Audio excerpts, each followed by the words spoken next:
আসসালামু আলাইকুম রহমতুল্লাহ বরকাতু। এমন তিনটি বস্তু আছে যে তিনটি বস্তুর কারণে মানুষের ধ্বংসের দিকে চলে যায়। সেই তিনটি বস্তু কি কি আজকে আমরা তা জানবো ইনশাআল্লাহ। নাম্বার 1, সেটা হচ্ছে লোভ।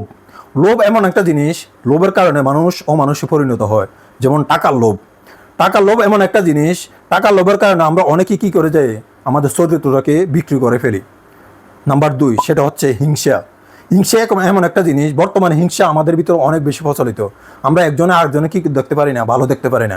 কেউ যদি একটা ভালো কিছু করে, কেউ যদি একটা উপরে উঠতে লাগে, আমরা চারজনে মিলে তাকে নিচে টেনে নামাই, কারণ আমাদের ভিতরে হিংসা আছে, সেই জন্য কী করতে না পারে, উপরে উঠতে না পারে। নাম্বার 3, সেটা হচ্ছে অহংকার। আপনার ভিতরে যদি অহংকার থাকে, তাহলে আপনার ধ্বংস অনিবার্য।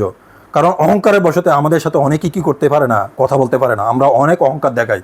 যখন আমাদের লক্ষ লক্ষ টাকার মালিক হয়ে যায়, কোটি কোটি টাকার মালিক হয়ে যায়, আমরা মানুষকে মানুষ মনে করতে চাই না, আমাদের ভিতরে অহংকার চলে আসে। তাই আমাদের উচিত এই তিনটি জিনিস থেকে বিরত থাকা।